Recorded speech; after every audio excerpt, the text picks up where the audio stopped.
పోరాటగలం TV వీక్షకులందరికీ నమస్కారం. దళిత క్రైస్తవుల హక్కుల సాధనకై మే నెలలో వేలాది మందితో జరిగే శాంతియుత మహా ర్యాలీ జయప్రదం చేయాలని ఖమ్మం జిల్లా పాస్టర్ ఫెలోషిప్ ఐక్య వేదిక అధ్యక్షులు తిమోతి పిలుపునిచ్చారు.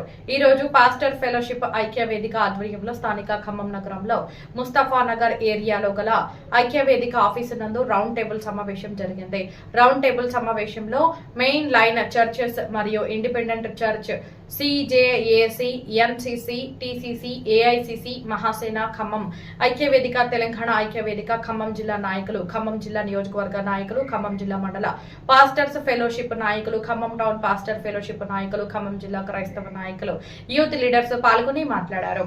1950 రెసిడెన్షియల్ ఆర్డర్ ను వెంటనే రద్దు చేయాలని, వివక్షకు గురవుతున్న ఆర్థికంగా వెనుకబడిన క్రైస్తవులకు వెంటనే ఎస్సీ హోదా కల్పించాలని డిమాండ్ చేశారు. దళిత క్రైస్తవుల హక్కుల పరిరక్షణ కోసం మందకృష్ణ మాదిగతో ఉమ్మడి ఖమ్మం జిల్లా వ్యాప్తంగా ప్రతిష్టాత్మకమైన సభ నిర్వహించుటకు రౌండ్ టేబుల్ సమావేశంలో చర్చ జరిగిందని తెలిపారు. దళిత క్రైస్తవుల హక్కుల విషయమై ఖమ్మం జిల్లా వ్యాప్తంగా ఉన్నటువంటి క్రైస్తవులు, క్రైస్తవేతరులు, ఎస్సీ, ఎస్టీ, బీసీ, మైనారిటీ అందరూ ఐక్యతతో మే నెలలో జరిగే శాంతియుత మహార్యాలీని జయప్రదం చేయాలని కోరారు. రౌండ్ టేబుల్ సమావేశంలో ఖమ్మం జిల్లా పాస్టర్ ఫెలోషిప్ ఐక్య వేదిక గౌరవ అధ్యక్షులు వేముల సత్యం, జిల్లా నాయకులు మాచర్ల శేఖర్ బాబు, సమన్వయకర్తలు పాపగంటి రాజరత్నం, ఎర్నెస్ట్ పాల్, రాధాకృష్ణ, జిల్లా ప్రార్థన ధూప వేదిక కన్వీనర్ జార్జ్ ముల్లర్, ఖమ్మం జిల్లా SC, ST, BC, minority Mahasena అధ్యక్షులు మందా సంజీవరావు, ఐక్యవేదిక కోశాధికారి ఎలీషా, ఖమ్మం జిల్లా Christian joint action committee working president Anand Babu, Telangana ఐక్యవేదిక అధ్యక్షుడు లూకా రాజు, పాలేరు నియోజకవర్గ నాయకులు ఫిలిప్ శ్యాంబాబు, ఖమ్మం పట్టణ పాస్టర్ ఫెలోషిప్ అధ్యక్షుడు బాలస్వామి, నగర pastor fellowship vice president Suresh, Khammam rural మండలం pastor president Santosh, vice president Ramesh Paulson తదితరులు పాల్గొన్నారు.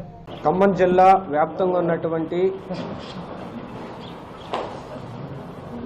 ఖమ్మం జిల్లా నాయకుల సర్వసభ సమావేశం,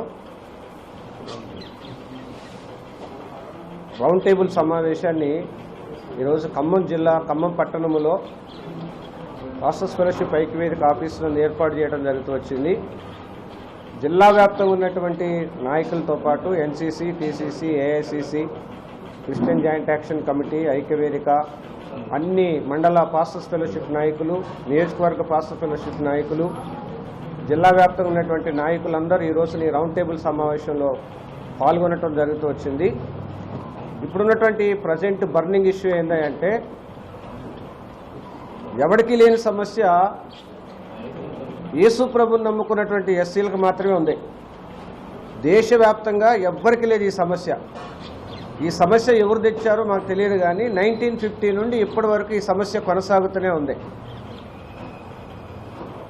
ఎస్టీకి లేదు, బీసీకి లేదు, ఓసీకి లేదు, సిక్కులు, బౌద్ధులు, ఎవరికి లేనటువంటి ఒకే ఒక్క సమస్య, ఎప్పటి నుండో వివక్షకు గురవుతున్నటువంటి సమస్య రీసెంట్గా మరి సుప్రీంకోర్టు యొక్క తీర్పును బట్టి రావటం జరుగుతూ వచ్చింది. దానికి దేశవ్యాప్తంగా ఉన్నటువంటి అనేక మంది మరి దీనికి ముక్తకంఠముతో ఇది ప్రెసిడెన్షియల్ ఆర్డర్ని రద్దు చేయాలని, రాజ్యాంగపరమైనటువంటి హక్కులను కాలరాస్తున్నటువంటి ప్రెసిడెన్షియల్ ఆర్డర్ని వెంటనే రద్దు చేయాలని, భారతదేశ వ్యాప్తంగా ఉన్నటువంటి ఎస్సీ కులాల వారికి ఏ దేవుని నమ్ముకున్నా కూడా వాళ్ళ కులం తరపున వచ్చేటువంటి ఎలాంటి ప్రభుత్వపరమైనటువంటి వాళ్ళ మేలు ఎప్పుడు కూడా వాళ్ళకి ఉండాలనేది, ఆ రిజర్వేషన్ విషయంలో కానీ ఇంకా ప్రభుత్వ ఫలాలు ఏదైనా కూడా వారికి తప్పకుండా అందించాలని ఖమ్మం జిల్లా ఉన్నటువంటి జిల్లా వ్యాప్త నాయకులందరూ ముక్తకంఠంతో ఈ రోజున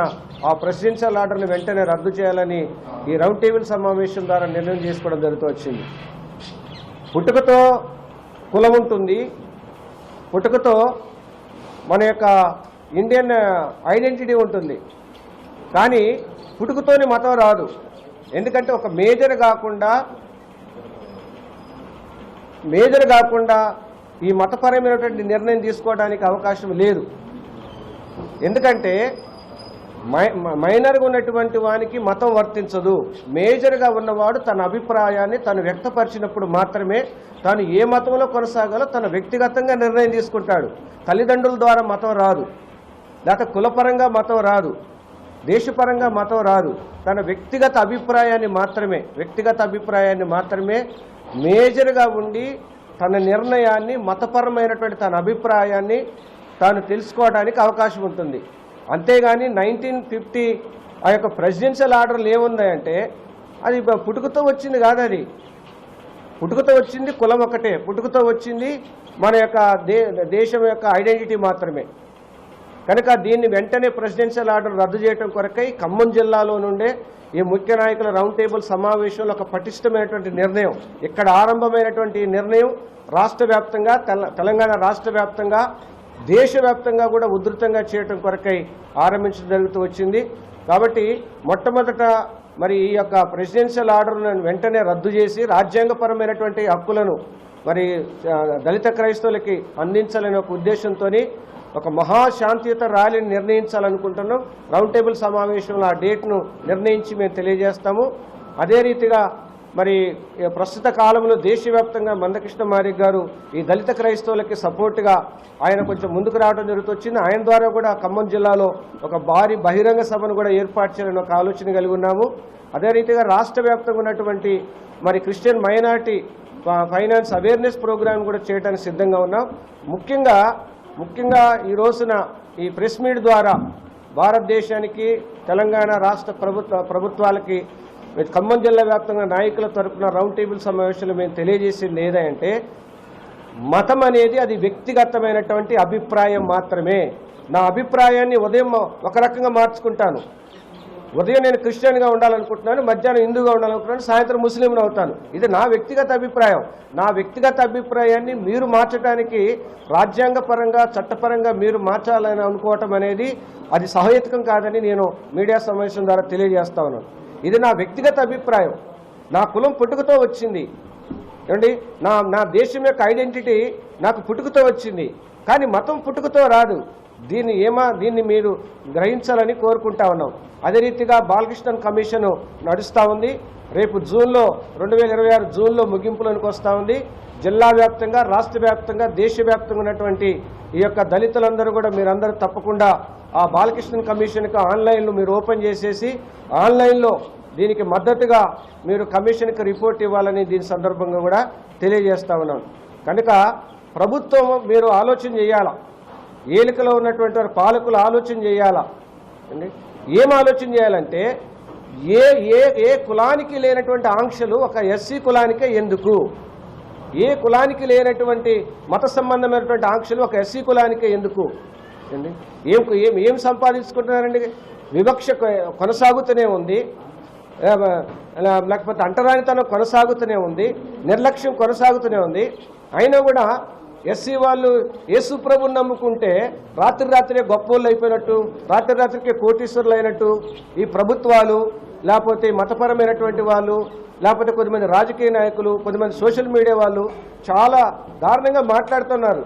కనుక ఈ రోజున మీరు గమనించాలి, వాస్తవం మీకు తెలుసు, మాట్లాడుతున్న వాళ్ళందరికీ వాస్తవం తెలుసు, వివక్ష ఉందని తెలుసు, ఆర్థికంగా వెనకబడ్డారన్న సంగతి తెలుసు, అన్ని రకాల మీకు తెలిసి కూడా మీరు కావాలని వివక్షకు గురవుతున్న అన్ని సంగతులు తెలిసి కూడా వీళ్ళు మతం మారితే మా మనుగడేందో అన్నట్లుగా మీరు ఆలోచన చేస్తారు. కరెక్ట్ కాదు.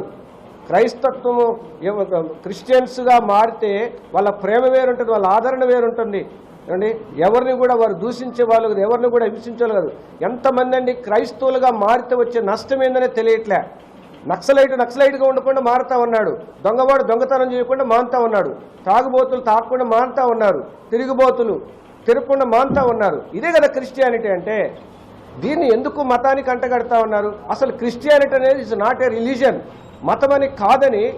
అసలు మతమని బైబిల్ చెప్పలా, మతమని యేసు ప్రభు చెప్పలా, మతమని ఏ పాస్టర్ ప్రవక్త కూడా చెప్పలా. దీన్ని మతంగా రాజ్యాంగంలో ఎందుకు పెట్టారనేది కావాలా.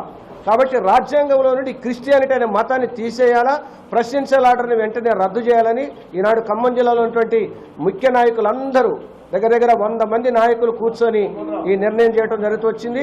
రేపు 10,000 మందితో ఖమ్మం జిల్లాలో మహార్యాలీని చేస్తాము, రాష్ట్ర వ్యాప్తంగా దీన్ని తీసుకెళ్తాము.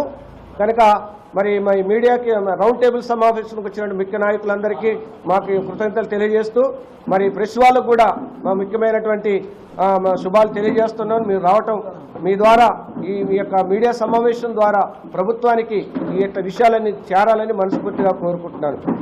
తిమోతి జిల్లా ఐక్యవేదిక అధ్యక్షులుగా మరి ఈ యొక్క ప్రెస్ మీట్లో మీరు తప్పకుండా ప్రభుత్వం ఈ యొక్క ఆర్డర్ని వెంటనే రద్దు చేయాలి. దళిత క్రైస్తవుల పైన జరుగుతున్న అన్యాయము, తర్వాత క్రైస్తవులుగా ఉన్న ఎస్సీలను తిరిగి హిందువులో కలపాలని ఒక కుట్ర జరుగుతున్నది. ఈ యొక్క కుట్ర విషయమై మాట్లాడటానికి వచ్చిన రౌండ్ టేబుల్ కూర్చున్న దైవ సేవకులు నాయకులకు అందరికీ నిండు వందనాలు. తర్వాత మీడియా మిత్రులకు కూడా నా నిండు వందనాలు తెలియపరుస్తున్నాను.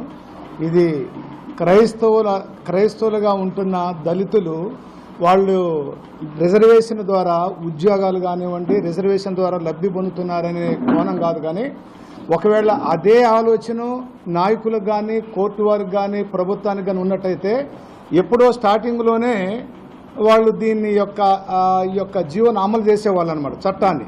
కానీ ఇప్పటి వరకు కూడా 50 సంవత్సరాల కంటే ముందు వచ్చిన చట్టాన్ని కూడా ఇన్ని సంవత్సరాలు బయటకు తీసుకురాకుండా అలాగనే ఉంచారు. ఎందుకంటే ఇప్పుడు చాలామంది యేసుక్రీస్తు ప్రభుల వారి యొక్క మార్గము మంచి మార్గం అని మన దళితులందరూ కూడా ఎస్సీలందరూ కూడా క్రిస్టియానిటీ వైపు వస్తున్నారు. ఏదో ఒక విధంగా క్రిస్టియానిటీని అడ్డుకట్టేయాలి, క్రిస్టియానిటీ మన భారతదేశంలో వ్యాప్తి చెందకుండా ఉండాలంటే ఏం చేస్తే మనకు వర్కౌట్ అయ్యేదనే ఉద్దేశంతో దళిత మీరు క్రిస్టియన్ మతం తీసుకుంటే రిజర్వేషన్లు ఉండమంటాం. ఇది చాలా పెద్ద దారుణం అనమాట. ఎందుకంటే ఎస్సీలు క్రిస్టియన్స్గా మారినంత మాత్రాన వారి యొక్క ఆదాయం పెరగదు, వారి యొక్క జీవన స్టైల్ అనేది కూడా మారదు. ఎందుకంటే క్రిస్టియానిటీగా మారినంత మాత్రాన వారికి ఎక్కడి నుంచి ఉచితంగా డబ్బు రాదు, తర్వాత వాళ్ళకి ఉద్యోగాలు రావు. కేవలము క్రిస్టియానిటీ అంటే ఒక పరిశుద్ధమైన యేసుక్రీస్తు ప్రభువు వారు బోధించిన మార్గం. కాబట్టి మన భారతదేశంలో ఉన్న క్రైస్తవులందరం కూడా మనందరం ఒక్క తాటి మీదగా రావాలి. మనందరం ఒక్క తాటి మీదకి వచ్చినప్పుడు శాసనాలే మార్చబడతాయి. ఎందుకంటే తమిళనాడులో జల్లికట్టు నిర్వహిస్తున్నప్పుడు అక్కడున్న సుప్రీంకోర్టు కానీ హైకోర్టు కానీ ఆ జల్లికట్టు నిర్వహించొద్దని రద్దు చేశారు. దాన్ని రద్దు చేసినప్పుడు తమిళనాడులో ఉన్న ప్రజలందరూ కూడా మా సాంప్రదాయం ప్రకారంగా మేము జల్లికట్టు నిర్వహించాలని ప్రజలందరూ రోడ్డు మీదకి వచ్చినప్పుడు సుప్రీంకోర్టు వారు మరలా ఆ యొక్క తీర్పుని వారు వెనక్కి తీసుకొని జల్లికట్టు నడుస్తుంది. కాబట్టి నేను మీడియా సమావేశంలో చెప్పవలసింది ఏంటంటే సుప్రీంకోర్టు వారు కూడా వారిచ్చిన తీర్పుని పునరాలోచించి ఫీల్డ్ మీదకి వచ్చేసి నిజంగా క్రిస్టియన్గా మారినంత మాత్రాన వారికి ఏమైనా లబ్ధి చేరుతుందా, వారి యొక్క ఆర్థిక పరిస్థితులు ఏమైనా మెరుగుపరుస్తున్నాయా, ఎందుకు రిజర్వేషన్ తీయాలి, ఇది ఒక కుట్రాపూరితమైన కంప్లైంట్ మాత్రం. కాబట్టి ఈ యొక్క రిజర్వేషన్ తీసివేయకుండా దళిత క్రైస్తవులకి అందరు కూడా రిజర్వేషన్లు వర్తించేలాగున మన తెలంగాణ గవర్నమెంట్ కానివ్వండి, కేంద్ర గవర్నమెంట్ కానివ్వండి, కాంగ్రెస్లో ఉన్న ఎంపీలందరూ కూడా పార్లమెంట్లో మన క్రైస్తవుల తరపున ఎస్సీ యొక్క క్రైస్తవుల తరపున వారి యొక్క నినాదాన్ని వినిపించి చట్టాన్ని మార్చి దళిత క్రైస్తవులకు అనుకూలంగా చట్టం చేయాలని మనవి చేస్తూ నా మాటలు ముగిస్తున్నానండి. 1950 నాటి రాష్ట్రపతి ఉత్తర్వులను రద్దు చేస్తూ భారతదేశ ప్రధానమంత్రి పార్లమెంటులో ప్రత్యేక బిల్లు పెట్టి దళితులందరికీ ఎస్సీ హోదా కల్పించాలని మాదిగ రిజర్వేషన్ పోరాట సమితి విజ్ఞప్తి చేస్తుంది. ఆనాడు 1950 రాజ్యాంగం ఏర్పడిన తర్వాత దళితులంతా కూడా హిందువులుగానే గుర్తించబడ్డారు. 1950 జనవరి 26న రాజ్యాంగం ఏర్పడితే ఆ రాజ్యాంగంలో ఎస్సీలకు దళిత హోదా వర్తిస్తుందని ఎక్కడా లేదు. కానీ అదే 1950 ఆగస్టు 26 నాటికల్లా 8 నెలల్లోనే దళితులకు ఎస్సీ హోదా ఉండదని అప్పుడు రాష్ట్రపతి ఆర్డినెన్స్ జారీ చేయడం జరిగింది. ఆ ఆర్డినెన్స్కి కారణం ఆనాడు ఉన్న 4 బ్రాహ్మణులే. ఒకరు రాష్ట్రపతి రాజేంద్ర ప్రసాద్, అప్పటి ప్రధానమంత్రి జవహర్లాల్ నెహ్రూ, హిందూ మహాసభ తరఫున మున్సి, క్రైస్తవ మహాసభ నుంచి కృషి, ఈ 4 కూడా బ్రాహ్మణులే. వీళ్ళ ఆధ్వర్యంలోనే ఆనాడు దళితుల మెడ మీద కత్తి పెట్టి నరకటం జరిగింది. ఆ ఉత్తర్వులు అనుసరించే నేడు సుప్రీంకోర్టు తీర్పిచ్చింది కాబట్టి దాన్ని రద్దు చేసి దళితులందరికీ ఎస్సీ హోదా కల్పించాలని మేము కేంద్ర ప్రభుత్వం డిమాండ్ చేస్తున్నాం. అలాగే ప్రియమైన క్రైస్తవ సోదరులందరికీ పేరు పేరున ధన్యవాదాలు తెలియజేసుకుంటూ, మనం బైబిల్ని ఒకవైపే బోధిస్తూ మన హక్కులకు భగ్నం కలిగిస్తున్న వారి మీద ఎలాంటి పోరాటాలు చేయకుండా, ఎలాంటి ప్రతిదాడులు చేయకుండా మనం బైబిల్నే బోధిస్తూ ఉంటే అధికారంలో ఉన్నవాళ్ళు మన హక్కుల్ని కాలరాస్తూ మన మీద నిరంతరం ఇబ్బందులు గురి చేస్తుంటారు. మీరందరూ ఆలోచించాలి. మనం కూడా భారతదేశంలో పూలే, అంబేద్కర్, జగ్జీవన్ మహానుభావుడు తర్వాత ఈనాడు పేద వర్గాల హక్కుల కోసం పోరాడే ఏకైక నాయకుడు మందాకృష్ణ మాదిగ గారు. అలాగే బైబిల్ పరంగా చూసుకుంటే చరిత్రలో నెల్సన్ మండేలా, ఆయన క్రిస్టియనే. ఆయన 30 సంవత్సరాలు జైల్లో ఉండి దక్షిణాఫ్రికా ప్రజల జీవితాల్లో విముక్తి తీసుకొచ్చి ఎదిగిన నాయకుడు. ఆయన క్రిస్టియన్. ఆయన మనం ఆదర్శవంతంగా తీసుకోవాలి. అమెరికాలో నల్ల జాతీయులైన లోర్డన్ మార్టిన్ ఒక చేత్తో బైబిల్ బట్టి ఒక చేత్తో ప్రజలందరినీ సమీకరించి నల్ల జాతీయుల హక్కులు కాపాడిన మహానీయుడు కూడా క్రిస్టియనే. వీళ్ళందరినీ మనం ఆదర్శంగా తీసుకొని మనకొచ్చిన ప్రమాదాన్ని నివారించుకోవటానికి పోరాటం వైపు ఈనాడు ఉన్న దళిత ఆంధ్రప్రదేశ్, తెలంగాణలో ఉన్న దళిత క్రిస్టియన్లు అందరూ కూడా ఐక్యంగా ఉద్యమించాలని, దీని మీద మొట్టమొదటిగా గలం ఇప్పి మీకు అండగా నిలిచి మీకోసం పోరాటానికి సిద్ధపడ్డ నాయకుడు మందాకృష్ణ మాదిగ గారు. కృష్ణమాదిగ గారి నాయకత్వంలో అనేక పోరాటాలు చేసిన విషయం మీ అందరికీ తెలుసు కాబట్టి మీ వెనక పోరాటానికి కృష్ణమాదిగ గారు సిద్ధంగా ఉన్నారు. కాకపోతే మీరు పోరాటంలో ముందుండి మీకు ఆ పోరాటాన్ని ప్రారంభిస్తే కృష్ణమాదిగ గారి నాయకత్వంలో మాదిగ రిజర్వేషన్ పోరాట సమితి మీకు ఎల్లవేళలా మీ పోరాటంలో భాగస్వామ్యం అయిందని తెలియజేస్తున్నాను.